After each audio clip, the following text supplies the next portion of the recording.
I've written a letter that has several paragraphs, and to make each paragraph stand out just a little more, I want to add a first line indent. Before you add an indent, you may want to go to the View tab and make sure the ruler is displayed, since it makes it easier to customize your indents. To create a first line indent, you can just place the insertion point at the beginning of a paragraph and then press the Tab key. You may have noticed that when I did this little marker on the ruler moved forward ½ an inch. This is the first line indent marker. There's also the hanging indent marker, the left indent marker just below that, and the right indent marker. We can move them to create various types of indents. They don't affect the whole document, just the parts that are selected.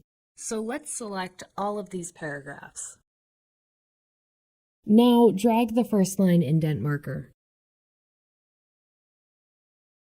We can also create a hanging indent, which moves all of the lines except the first line. The left indent will move all of the lines at the same time. And the right indent is useful if you want to make a paragraph narrower. But for this letter, I need a more traditional look, so I'm just going to do a first line indent of ¼ inch.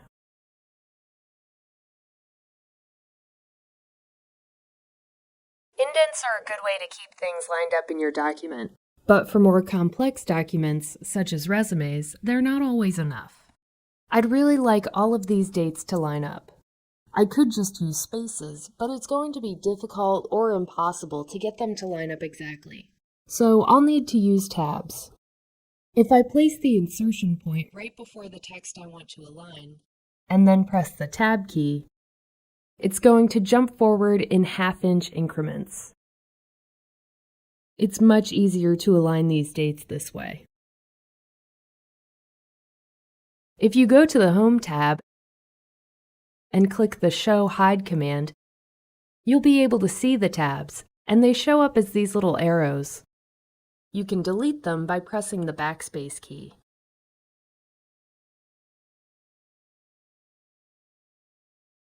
That works pretty well, but I'd like to have a little more control over exactly how the text lines up.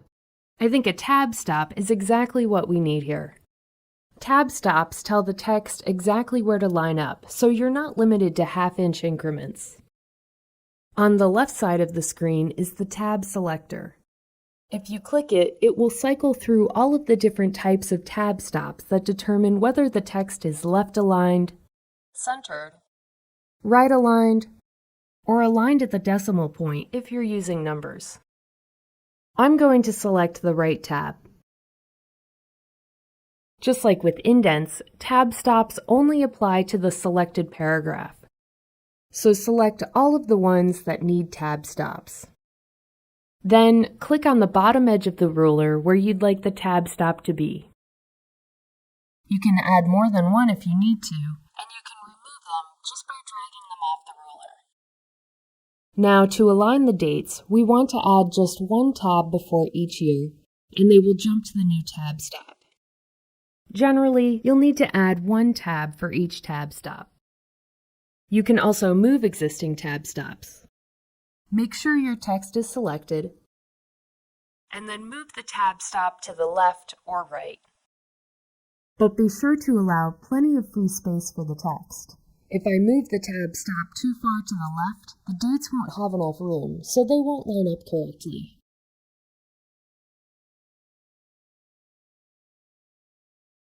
This document looks a lot better now. Having everything lined up gives it a neater, more professional appearance.